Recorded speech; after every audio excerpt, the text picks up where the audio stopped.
እንዴት ናችሁ? ሰላም ናችሁ? አሰላሙ አሌይኩም ወረህመቱላሂ ወበረካቱ አላችሁ።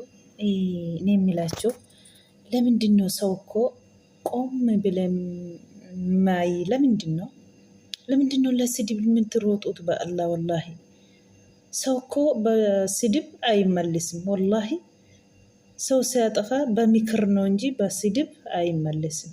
ግን ብሩኬን ፍራንክ ያረገችው ብርንክ ሀይሜ ናት።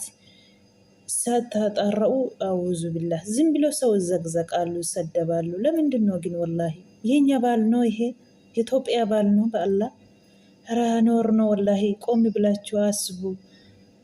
መጀመሪያ እዩና ተረጋጉ። በኋላ ነው ፍርዱ፣ እናንተ ነው ፍርዱ በኋላ ላይ ማለት። ለምንድን ነው የምትሸክሉት? በአላህ ወላሂ እኔ ደግሞ ያክስቱ ልጅ መሰልኩኝ። ጀርባ እሱን ይመስላል። በረንክ ያረገችው ሀይሜ ናት። ግን ሰው ለምንድን ነው የምዘዘቁ እንደዚህ የምሰድቡ? ብሩኬን አውዝ ብላ ወላሂ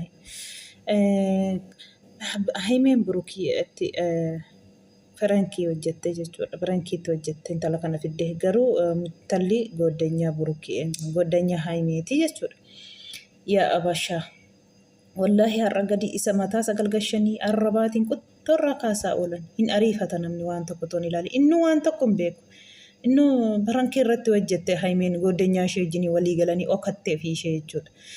Intalli isaa naasubsiiste amma xuruuna wajjiniin dabarsin amma haimeen dhuftutti haimeen wayiniin dhufti jetti intalli walii galanii haimee wajjiniin jechuudha.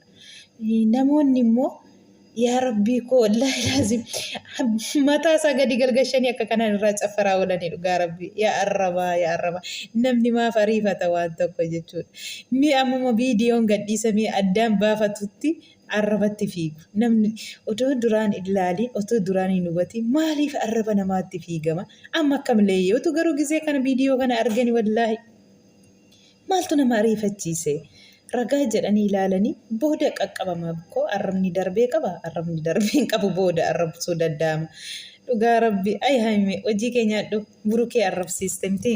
Tonkolinyitti nana silaa tonkolinyiin kee yeroo hundaati. Ammati kana har'a burukee irra caffarsiisaa oolte miti. Maalta footoo keellee walumaan gadhiiste intala wajjiniin maal gadhiiste hojii keenya dhuu.